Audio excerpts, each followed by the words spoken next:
Okay, so hello everybody and welcome to another episode of the Bootcast. Today joining me from somewhere in the UK, Andy Torbet. I hope I'm pronouncing that right, Andy. You are well done. Yeah. Cheers. Absolutely delighted to have you on the show. Reached out to you just 2 weeks ago or last week even, and it's brilliant. So we'll get straight into it. So tell us a bit about yourself, where you're from and what you're doing primarily with your time. Well, I'm originally from the East Highlands of Scotland, up between kind of Aberdeen and Inverness. And then I left home at 16, 17, there in England, did bits and pieces there, joined the forces. So I now live on the English-Welsh border in the Wye Valley.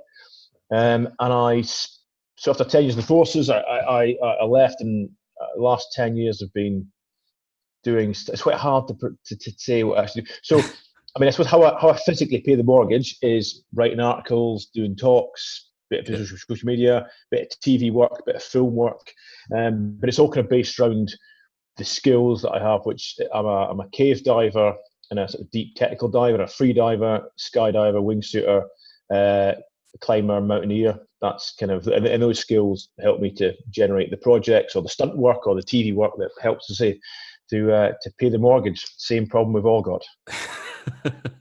Brilliant. That's super.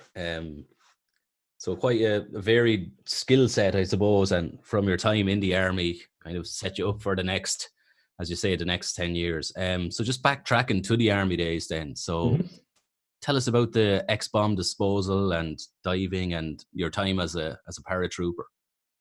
Yeah, so I did 10 years in the forces, in various different bits and pieces. The bomb disposal, as you said, was part of the airborne bomb disposal unit, was also part of the Army's underwater bomb disposal unit, because the Navy do this stuff in the high tide mark down, and basically all the marine stuff, and then anything that's basically fresh water, the Army do. We've got a small team, which unfortunately also includes sewers, so that's nice. As part of the Maritime Counter-Terrorist Unit, based at a pool for a few years, which was, that's kind of the stuff as a young boy, you join the army to do. It's absolute helicopters in the middle of the night, all dressed in black. So it was great fun, absolutely brilliant fun. Loved it. Did quite a few tours out in places like Iraq and the Middle East and Afghan and Kosovo and Bosnia, back and forth to Northern Ireland occasionally. But by the time I was in, I joined 97. It was all, I was across this at 2001, 2, 3, 4, just back and forth. It was pretty quiet with that. There wasn't a huge amount going on. Yeah. And then down the Falklands, obviously again in 97, not in the early 80s, but it was all a bit more tasty. So that was probably the hardest tour of the Falklands, because it was just incredibly dull. I used to do a lot of running in the forces because I had to. But it's not really my endurance sports isn't really my thing. I'm not built for it. I don't really enjoy it. But I entered the Falklands first ever triathlon just because I was so incredibly bored. That's how bored I was. I did a triathlon, my one and only triathlon. I was terrible because I couldn't really do. Well, I could do front crawl as a sprint.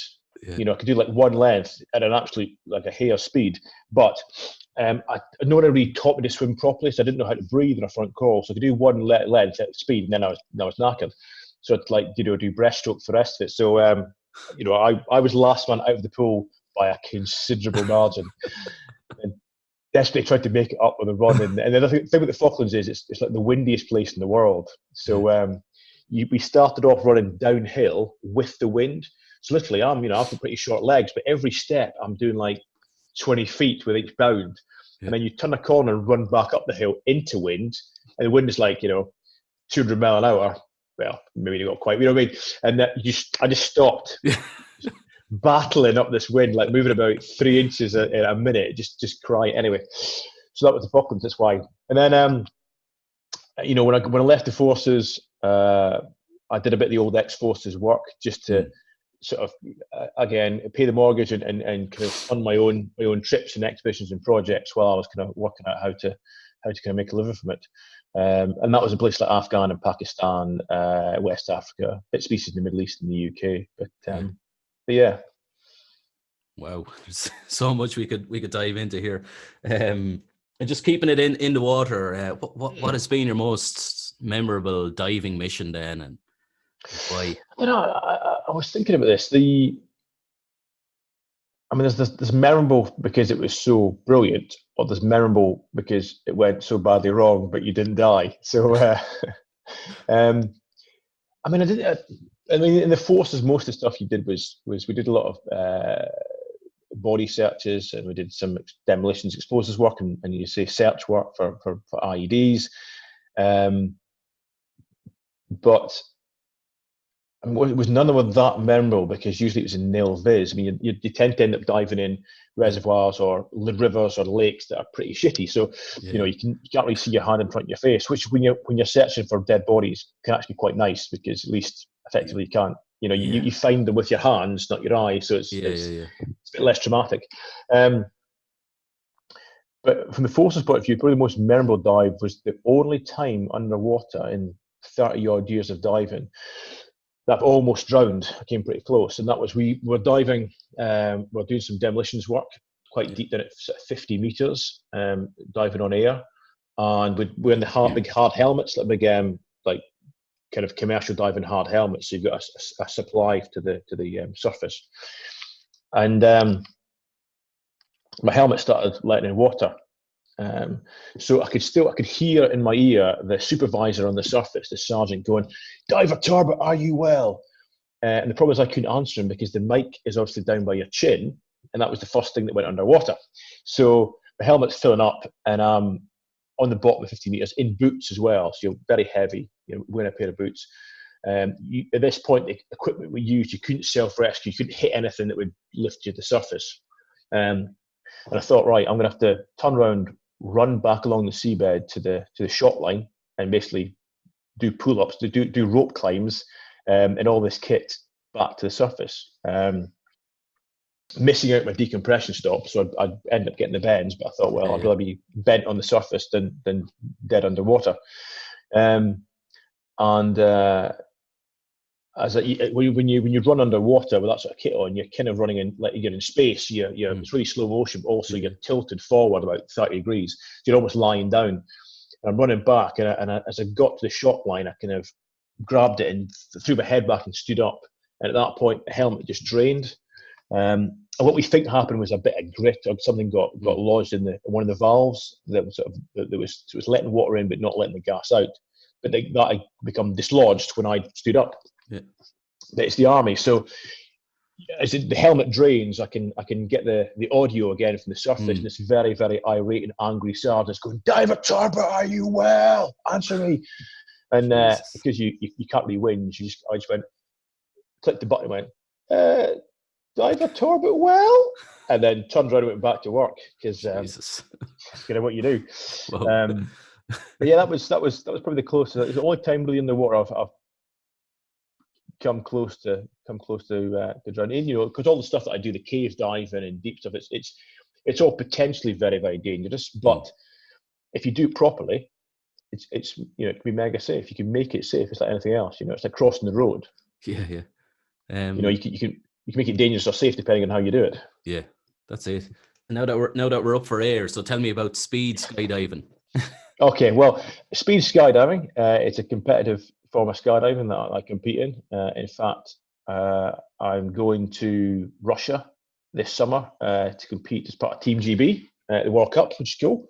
Wow. I'll come near dead last, but it doesn't matter. I've made the cuts, I've made the teams. That's important.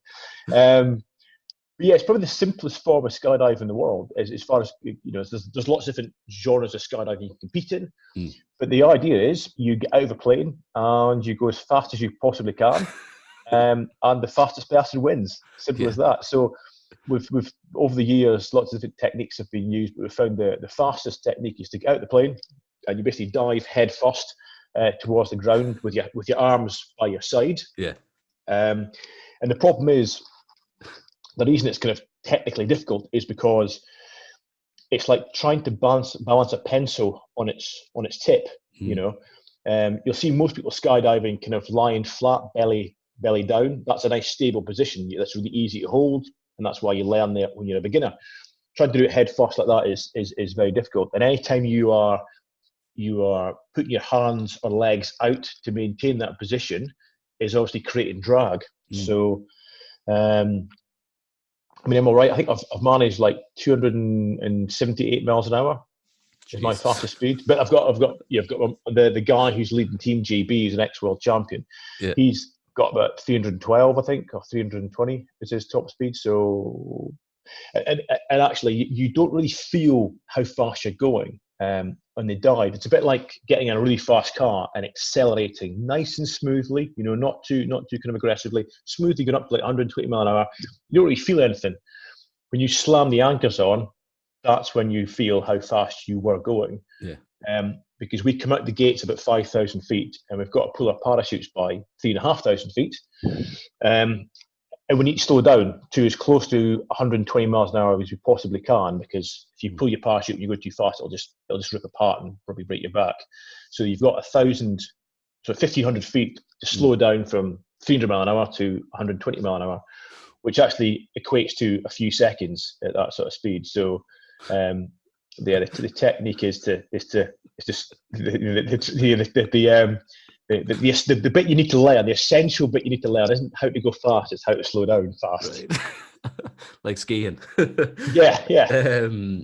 And just backtracking then to your first ever skydive, what kind of feelings or thoughts were going through you just before you jumped? I mean, I've done a bit of what we call static line stuff in the forces. That's where you jump out of a plane wearing like masks of kit at like 600 feet. Yeah. But you just step forward. You step at the plane. The parachute immediately pulls as you jump out the plane, and literally you've got a few seconds, and then you're on the ground. Because the idea is to get you from the plane to the ground as fast as possible. Yeah. Because whilst you're in the air, you're a sitting duck. Sports skydiving is a bit different, and it's weird that when I first started sports skydiving, and you're jumping from, say, 15,000 feet, that seemed like a really, really long way up, because I was used to jumping from 600 feet. Whereas now, the idea of jumping from 600 feet, it's like, that's base jumping, that's crazy stuff. But yeah, the first sports skydive, I mean, with all the things I do, they seem like really dangerous, and people accuse me of being an adrenaline junkie or reckless or fearless, and none of that's true. You know, I'm probably the most paranoid and cautious person you're likely to meet. That's why I'm still alive. And so I look at these, and most of the guys that I work with, be it in cave diving or skydiving or whatever, are the same. You know, if you've been doing it a long time, then you must be doing it right. So you approach these things and go, right, how can we? It's risk management. That's all it is. It's like a health and safety lecture. It's risk management. So how do you make it safe? So I did my course, but when I was doing my basic skydiving course, I was learning. I looked online at the US and UK parachute associations database of accidents and why people are having accidents and what the causes were. And you go, okay, well, if I don't do that and I do this and I learn to be better at this is going to make the whole thing safer. You know, it's the motto of the military parachute school is knowledge dispels fear. Okay. That said, you know what? We're all still cavemen at heart. You know, it doesn't matter how much intellectual training and thought you've put into this, you've still got instinct. The little caveman lives at your back of your head, and his whole purpose is to keep you alive. He doesn't understand physics or how a parachute works or any of that sort of stuff.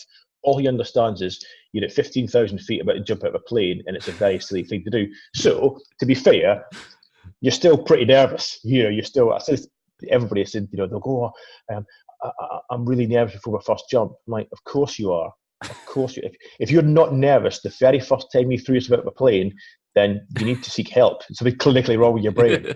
Yeah. So yeah, you're still doing about 3 or 4 nervous P's before you get in the plane. And to be honest, that stayed with me for dozens of jumps.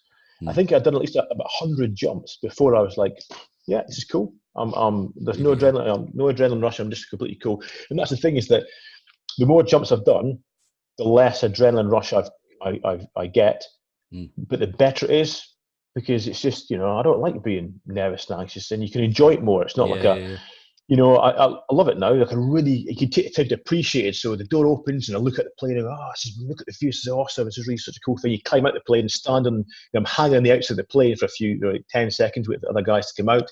But this is brilliant. Just hanging out the plane, hanging out with your mates. And then time in free fall seems to last longer. So, skydiving for me is not an adrenaline sport, and it's better because it's not an adrenaline sport. Yeah, nice. Moving on to the Icarus Project. Yeah. Tell me about that. So the Icarus Project was started by a friend of mine called Angelo Grubisic, who was like a world-class wingsuit and wingsuit base jumper, actually. But he was also a rocket scientist. He worked for NASA, and he worked as a lecturer at Southampton University. So like a massively clever guy who also happens to be a wingsuit base jumper at a world-class level. Yeah. And his idea was that he had 9 master students, and their project of the year was this Icarus project under his sort of supervision to design like the world's best wingsuit. And they'd actually the wind tunnels, all the scientific data gathering equipment to really put like that sort of basically. And all his master students again were the rocket scientists. That's what basically they all were. They're all sort of into astronautics and aeronautics. So you had 10 extremely clever people who could design spaceships and aircraft, designing this wingsuit. So it was all going very well. I was involved. I met Angelo during a BBC shoot that I was doing about wingsuits, and we became mates. We did some jumping together, and so I was kind of helping him out from that point of view, supporting that, but also feeding into some of the stuff that the team weren't as aware of. So I've done a lot of high altitude skydiving. Yeah. Either high altitude high opening or high altitude low opening jumps. So I was thinking from that point of view to things like the necessity, because he was going to do some big high altitude wingsuit jumps, and because you're out there for a long time in a wingsuit, I was like, well, you need to think about either insulating or even electrically heating your skydiving rig to keep the parachute warm so it doesn't freeze up. Pack it in a no moisture sort of room, so again there's no moisture in your parachute, so again it doesn't freeze at these altitudes. Heating systems for himself. So in diving, we've got some companies that make basically electrically heated undersuits for diving really, really cold places. So I got him one of those because I said you're going to need that. It was all progressing. Unfortunately, it's one of those things that if you work in any aspect of my professional life, be the stuff I've done in the forces or the stuff I do now, that eventually something like this will happen. He was doing a display out in I think Oman last autumn, doing some wingsuit base jumping from an Apache helicopter over a big crowd, big festival. It was and something went wrong, and unfortunately he didn't make it. So at the moment I think the Icarus project is kind of obviously on hold, because really it was Angelo's project. He was really much the driving force behind it. That's it. Okay. The Blue Abyss. Yes, Blue Abyss. So underwater, Blue Abyss basically is the Blue Abyss is an initiative which has been driven by a guy called John Vickers. He's an ex-forces guy, but he has this. Given his dues, he's dreaming big. His ambitions are massive, which is what I love. It's real. It's really stuff that people go, oh no, that'll never happen because it's too ambitious. It's well, if everyone thought of that, we'd still be counting on abacus and would have no one on the moon. The idea is to build in the UK this underwater and space training and research pool, basically. So there's a few of these sort of space pools called zero gravity pools. It's just a big swimming pool. They've got one in the US, they've got one in Germany, they've got one in Russia and one in China, I think. But they're all quite small. They're all like 10 meters deep, and quite small. Whereas John's got this idea to build one that's got varying levels, but down to 50 meters deep. Huge thing. bespoke. You can open the roof so you can crane in parts of the International Space Station, so people can go and train in that. But not just for space, also for underwater research and development. So people are interested in drones or new diving suits and that sort of stuff. There'll be a hotel on site for people to stay at when they're doing the training. There'll be an astronaut training school there, because again, the way that space is going, certainly as I'm told by people who are working in the space industry, I've got friends in the UK Space Agency and in the UK and European space industry, and they're all saying, look, in years to come, although up till now it's been driven by governments, by the European, Russian, Chinese, or sort of American governments, it's going to become commercial. So the sort of people, the kind of, I mean, it won't be this, but the kind of way of getting that across as the first person on Mars is going to be a miner, the first person on Mars is going to be some hairy ass bloke from the valleys in Wales. It's just going to be because it's going to be commercial. They'll go to Mars to mine, so it'll be commercially driven. Even the first generation of Martian spacesuits will be made by the North Face. You know what I mean? There'll be, that's the future of kind of space exploration. You can look at that, that's commercialization, but the bottom line is governments can't afford to go to space anymore. So you either get into bed with these big corporations, like Virgin Galaxy or the SpaceX projects, or you just don't go to space. So it's inevitable. Even on terrestrially, we're doing it on Earth. If you want to go on and get big expeditions cost money. Science and archaeology expeditions cost money. Universities, governments don't really have the funding, so you often have to get sponsorship to do it. That's the reality. So John's trying to create Blue Abyss, which is this kind of cutting edge space and underwater research, development, training, and experimental kind of massive underwater laboratory with all the medical and training and school and accommodation facilities attached to it. So that's soldiering on, but it's a big project. It's been on the go for about a couple of years, so I think it'll be a few more years before it's actually up and running, because he hasn't got the full amount of funding that he needs, because it's a lot of money, but it's going well. So brilliant. Sounds amazing. I had a brief look at it on your website. So Andy, what has been your most challenging physical challenge to date? My most physical challenge, Jesus. Sleep deprivation, having 2 kids. They're not that bad. They're pretty good. They're probably better than most kids, to be honest. But let's see, biggest physical challenge. I mean, the stuff I did in the forces, some of the selection courses I did there were, without the hardest physical things I've done, because the idea is, designed to take you to the absolute limits, regardless of how fit you can turn up one of the fittest human beings on earth, and they'll make you, get to the point of complete exhaustion, because you'll just have to run faster or further than everybody else. So, those become mental, without a shadow of a doubt, to the point where, you think you just can't go on. And I passed courses where other people who were definitely fitter than I was failed. Because you get to a point where your entire body is in bits, but you can keep going.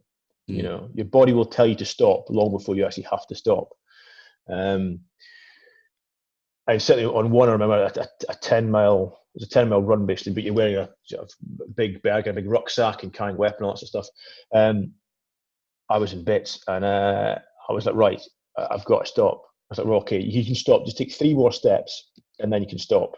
So I took 3 more steps. You're going to go, ha! So when you said you couldn't go on, actually you had 3 more steps in you. So do 3 more steps. And literally, I was in this conversation, almost the exact same conversation in my head with myself, just getting to do 3 more steps for about the last 6 miles. So, I didn't do 10 miles. I did a succession of 3 steps, and then that was it. But since then, I don't know. I mean, the thing is that a lot of the diving I do is physically difficult, but in different ways. So we're diving these big flooded mine system out in Finland a few years ago in winter, where it's fresh water. So inside the mine, we're doing long, deep dives. It's 2 degrees Celsius. And then when you're decompressing it's 0 degrees Celsius. You know, the lake is frozen over. Mm. So we're in the water for sort of 4 or 5 hours at an average temperature of 1 degree Celsius, and water conducts heat 25 times better than air. So, you know, you are absolutely freezing cold. And you're trying to decompress, trying to, you know, get all the nitrogen out of your body so you don't get the bends, which is harder to do when you're cold. So, you know, that's sort of physically challenging in a very different way. You're just kind of hanging there in mid-water, hypothermic, basically trying to do decompression. And then I suppose from a more sort of physical point of view, a few years ago I did the Coolin Ridge. The Coolin Ridge is a succession of about 12 peaks on the Isle of Skye. It's without a doubt the most spectacular piece of mountain scenery in the UK. And there's a chance to do it in a day, so I started early one morning and just on my own, and just you kind of run, stroke, scramble some of it, and there is a certain number of climbs and abseils. So in that case, I just solo down climbed the abseils and solo up climbed the climbs, and did it in about 8 hours. The big problem is dehydration because there's no water on the ridge, so I took sort of 3 liters, you know, Camelback with me. But it was a burning hot day in July, so I got to the end and I was in bits, you know, I was peeing treacle. But so I mean, it's all different. But yeah. Okay. And just on the mental side, so kind of one of the main reasons I started this podcast was to promote like positive mental and physical health through adventure and travel and pushing out the comfort zone. So I suppose from your own extreme adventures, and maybe we touched on some of them just before this, but what would be your biggest moments of personal growth, I suppose, mentally?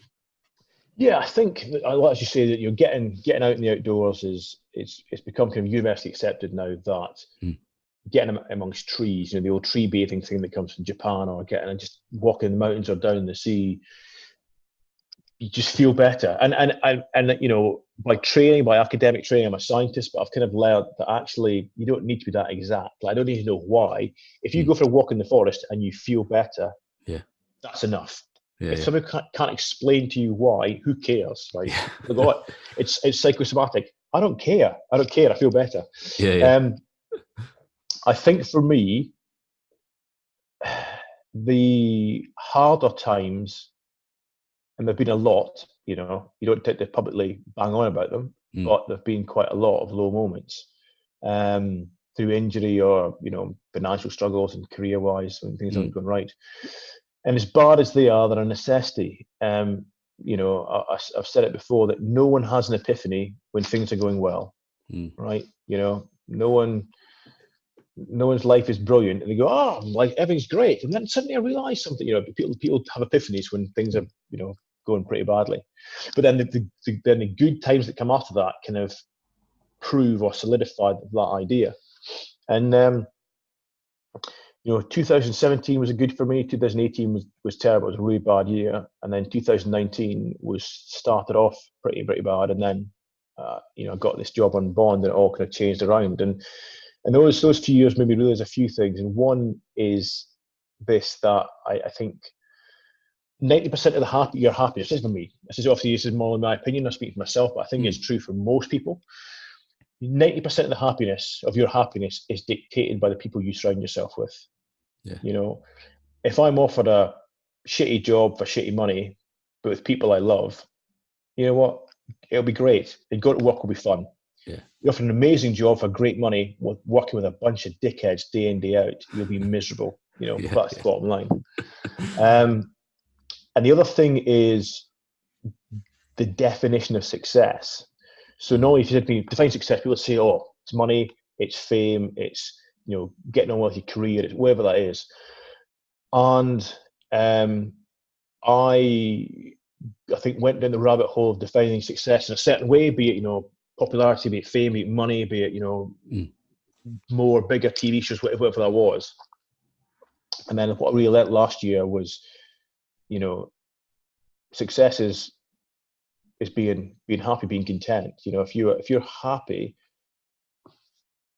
and it's doing not what you thought would make you happy, then you were wrong. You know, you can't. It's got the, if it feels right, then it's right. You know, because, and I've said this a few times as well, but here's one truism I'm sure of, that however you define what makes you happy, and if making money makes you happy, go and make loads of money, crack on. Being famous makes you happy, crack on, be famous. I'm not like in any way got a problem with that, but you know, it doesn't matter who the richest person or the most famous person in the room. One thing is definitely true, and that is the happiest man in the room wins. That's absolutely true. So I think the hard bit is finding out what actually makes you happy. But you've got to try a lot of things to do that. But once you've found it, it's obvious. Yeah. You know. Cool. And if it's working, stacking shelves in Asda for £4.50 an hour, well, it's a surprise. But hey, if it makes you happy, keep doing it. You know what I mean? So it's not always what we think it is. Once you've found it, it should be obvious and keep doing it. How old are you, Andy? I am 43 years old. 43, cool. Yeah. Okay, so you mentioned Bond. We'll get to that, but so far in your career to date, what's been your proudest media moment? Proudest media moment? Well, I've done a lot of, I think I've done 20-something TV series, but the one I'm most proud of was a TV series I did for CBBC, so Children's BBC. Yeah. And it was an idea I had about 8 years ago, and I've been pitching it, and I've been pushing this down for years, but just no one wanted it. And finally, Children's BBC called me up and said, "Oh, we'd like to come and discuss you maybe being a presenter on kids TV." Yeah. And I was like, "No, you don't." I said, "Look, it's not. I don't want. I'd love to." I said, "Guys, I'd love to, but I'm ex-council house, squaddy jock who swears way too much. I'm the last bloke you want in kids TV." And they're like, "No, we want sort of kind of a real person to do this." And I was like, "Okay." So I went to see them, and I pitched this idea, and they loved it, and we worked on it for about a year and a half. But the big problem was getting it. It was very expensive to make. It's a very expensive series, which is why it was a one-off.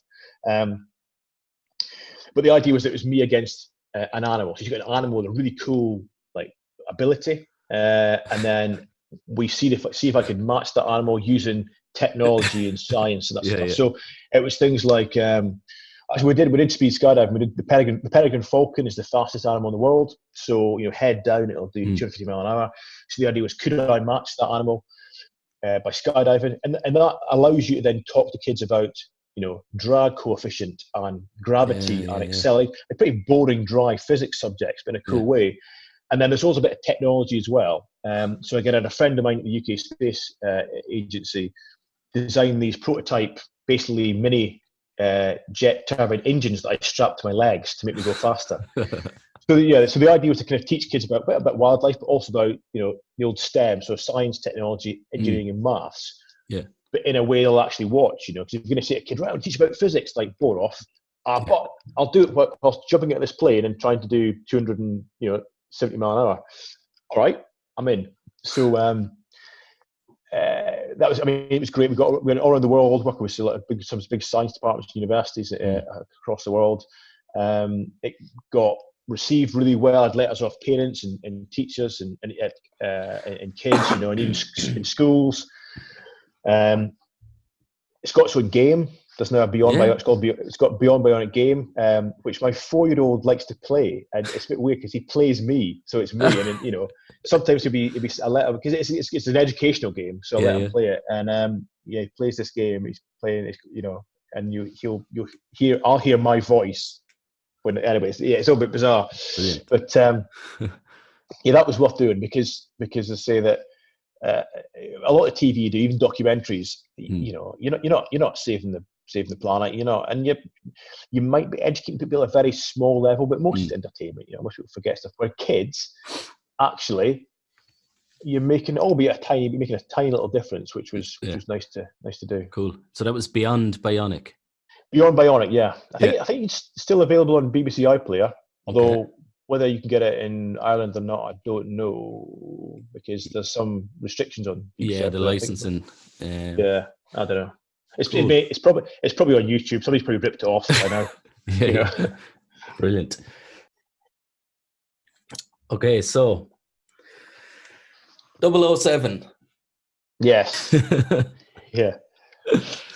Well, I mean, obviously, I can't say too much, mostly because the non-disclosure agreement was massive, which is only right and proper. And I'd be fair that there's a culture within the industry. It's professional not to reveal stuff. It's just not. It's not a done thing.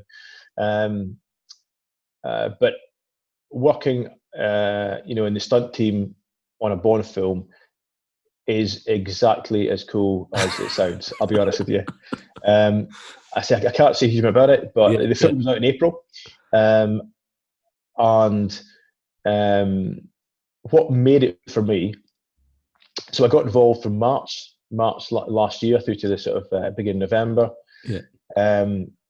And it was an industry I've been trying to get into for a few years. So, but this is my first time working properly in film stunts, and the people were lovely. You kind of, I think, it's a lot of money involved, a lot of big egos, a lot of big attitudes, and all that sort of stuff. Not at all. It was like everyone, literally from the bottom, even all the way up to like the director and producer, everyone was just pretty chilled and really friendly, and it was all right. And the stunt department, the guys and girls I work with there, you've never met as professional and motivated bunch of people, and again, just really, really nice and welcoming. And it was an absolute pleasure to work. It really was. I mean, it sounds a bit. You hear this all the time on interviews with movie stars. They're all going, everyone was lovely and this person was lovely, and I can kind of believe it because everybody I've met, even all the actors and actresses, everyone was just nice people. Brilliant. So it was good. Sounds amazing. Can't wait to see the film. Okay, so do you have any like daily rituals or anything for like productivity or to kind of get you set up for the day mentally even? I mean, I'll usually, depends what I'm doing at home, usually about 6:30, and then get the kid, because all the kids get me about 6:30, and give them their vitamins in the morning and get them a drink and that sort of stuff, and then I'm doing that till take them to school. When I'm away, I'm still an early riser. I usually get about 5:30 when I'm away. I always find, for me personally, I'm early up, early to bed, because if I sleep, say 10 till 6, get up at 6 and I will do an hour's work before 7 o'clock. If I slept 11 till 7, I would not do an extra hour's work 10 to 11 at night. I'd watch an extra hour's TV.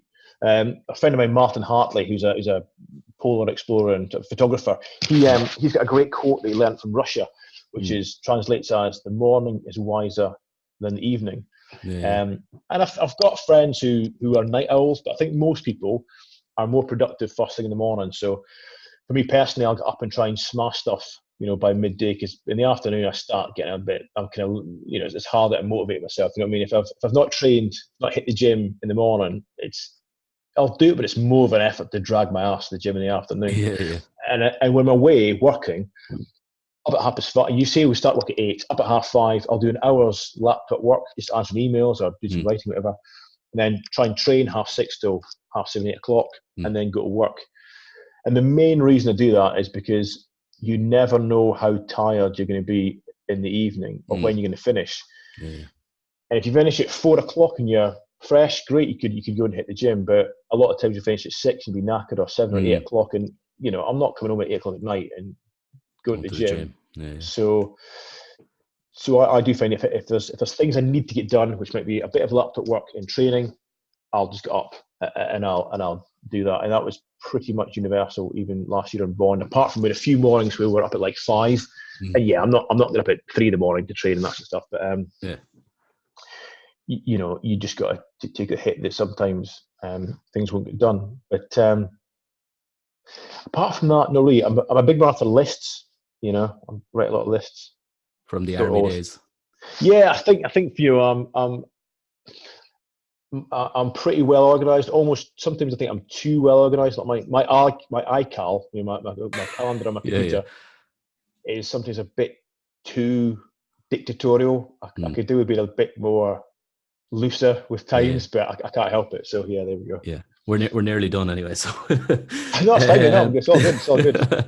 And just on that, then, do you read books, or do you have any good book recommendations for anything in life? I mean, I've read a lot of books since I was like 12, 13 years old. Since my brother kind of forced me to read The Hobbit, and I need to read at night. Like when I go to bed, I can't go to sleep. I need to read. Yeah. Otherwise, I just can't turn my brain off. In the last few years, when I'm driving, I smash through audiobooks and podcasts. Some fictional, some non-fictional stuff. And what I've started doing the last few years to try and improve my sleep, because I'm not that great a sleeper, is rather than reading at night, listening to an audiobook at night. Because at least I'm kind of reading, but I can have all the lights off. So I'll just put the audiobook on. You get the old timer, stick it on so it turns itself off after half an hour. And put that on, and usually I'll fall asleep to that. And as far as book recommendations go, one I quite enjoyed recently was a book called Tribe by Sebastian Younger, I think it was, and it's he used a lot of examples from stuff in the forces, but I think it's true of everyone in society, because the idea is that the book's a lot about mental health, really, what it's about, and the support network that we would normally have in a natural setting, because man, as an animal, we evolved in tribes. That's what we've been part of a sort of tribe up into the Industrial Revolution, because until a few hundred years ago, we're still living in really small villages, spread throughout the UK, which is effectively like large tribes. So we evolved to be part of a small, closely knit, very familiar, long-term community, which these days just, that's not how we live anymore. And it's sort of suggests that support network is what keeps us from suffering too badly with mental health, which is why mental health seems becoming a bigger and bigger issue. There seems to be more PTSD today than there was post World War II. I mean, no doubt there was. It was just undiagnosed, but it seems to be in a larger scale than it was. Even though there's, that was a much bigger long-term operation. There's more people involved. So, but I think for anyone, no matter if you've never been in the forces, I think it's still a very interesting book, because he uses examples from kind of primitive cultures like the Native American Indians and people like that. To show how tribes work and how humans really are designed to operate. And really what's promoting is build yourself a community, whether that be physically in your locale, or because, joining a sports club or whatever else is going on. But, try and build this actual physical, not virtual, not online social media, but real sort of real tribes. Real tribe of people you go and see and meet regularly. These, basically, what you're saying is friends, actual, real. You can shake their hand, people, friends, rather than Facebook friends. Which, let's be honest, is mostly bollocks. And that's it's not long. It's not a long book. I think it's like 8 hours long to listen to an audio book. So nice. That's what I'd recommend. Very good. And just on books then, so you have a book yourself, Extreme Adventures. Can you tell me some of the highlights or the back cover of it? Yeah, that book was written, it was actually my idea. I had an idea to write a book about beginner adventures in the UK to get people to go outside, and the publishers were like, we'd rather you wrote this book about extreme adventures. And I wasn't that convinced, but they said, well, we'll give you an advance. Okay, I'm in. So it's basically about extreme adventures in the UK. So the idea is to show people what's on their doorstep, that you don't need loads of money and loads of time to go and have adventures. And this one obviously was a bit more aspirational and inspirational, because it's quite technical stuff. But we did there's climbing clips on climbing up, climbing new routes. There's finding lost shipwrecks in the English Channel. There's exploring unexplored flooded mine systems and mapping new underwater cave systems in the UK. There's walking new routes again. There's new routes across Scotland. So this almost like adventure and exploration, and true exploration in the sense of going places where no one's been before, but on your doorstep, in the UK. So that was kind of what it was about. Brilliant, Andy. So just before we wrap it up, thanks a million for coming on the Bootcast and taking the time out. So before we go, how can people reach out to you, follow along your adventure support, or maybe buy your book or any of your other? 2 ways. Website, which is andytorbet.com, and then Instagram. Really, I mean, I'm not on Twitter anymore. I'm really on Facebook. So Instagram is the one social platform I use. So I'm not as Andy_Torbet. If you just search for Andy Torbet, you'll find me, because there's no one else with my surname out there, really. I'd love to hear from folk. Brilliant. Thanks a million, Andy, for coming on, and best of luck with all your future extreme adventures and everything that you do. Thank you very much. Cheers.